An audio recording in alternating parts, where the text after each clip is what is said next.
আর এবার আবহাওয়ার খবরের দিকে নজর রাখবো। নিম্নচাপ আর ঘূর্ণাবর্তের জেরে বৃষ্টিতে ভাসছে উত্তর এবং পশ্চিম ভারতের বিভিন্ন এলাকা। নির্ধারিত সময়ের আগেই বর্ষা ঢুকেছে আন্দামান এবং কেরলে। আর এবার বঙ্গের পালা।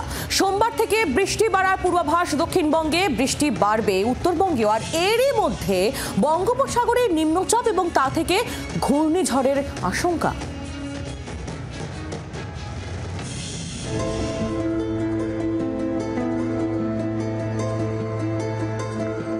মেঘলা আকাশ, মাঝে মধ্যে হালকা থেকে মাঝারি বৃষ্টি, দমকা ঝোড়ো হাওয়া আর বৃষ্টি থামলেই অস্বস্তিকর আর্দ্রতা। প্রাক বর্ষার মরশুমে গত কয়েকদিনে এই আবহাওয়ায় প্রত্যক্ষ করেছে উত্তর থেকে দক্ষিণ রাজ্যবাসী।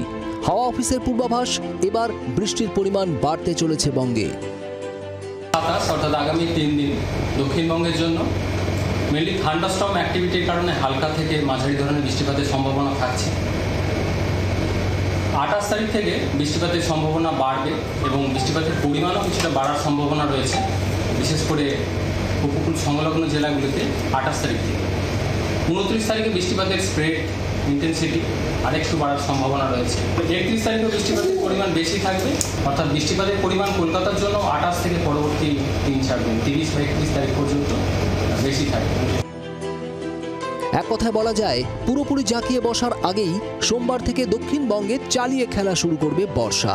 এদিকে উত্তরবঙ্গে আগামী 2 থেকে 3 দিনের মধ্যে পাকাপাকিভাবে বর্ষা প্রবেশ করছে। 29 তারিখ থেকে বৃষ্টির পরিমাণ বাড়ার পূর্বাভাস উত্তরবঙ্গেও। আর এই বৃষ্টি বাড়ার পিছনেই অনুঘটক হিসেবে কাজ করবে নিম্নচাপ। নিম্নচাপ তৈরি হওয়ার সম্ভাবনা রয়েছে, যেটা উত্তর বঙ্গোপসাগর এবং পার্শ্ববর্তী ওয়েস্ট সেন্ট্রাল অর্থাৎ পশ্চিম মধ্য বঙ্গোপসাগরের কাছাকাছি। মৎস্যজীবীদের জন্য সমুদ্রে যেতে নিষেধ করা হয়েছে 28 তারিখ থেকে পরবর্তী কয়েকদিন আনটিল ফার্দার নোটিস। 27শে মে বঙ্গোপসাগরে যে নিম্নচাপ তৈরি হওয়ার কথা, তা কি শক্তি বাড়িয়ে ঘূর্ণিঝড়ে পরিণত হবে? সেক্ষেত্রে কত শক্তিশালী হবে সেই ঘূর্ণিঝড়? উপগ্রহ চিত্রে এখনও তা স্পষ্ট নয়। আরও দিন দুয়েক পরে সে বিষয়ে নিশ্চিত করে বলা সম্ভব হবে বলে দাবি আলিপুর আবহাওয়া দপ্তরের। ব্যুরো রিপোর্ট, জি24 ঘন্টা।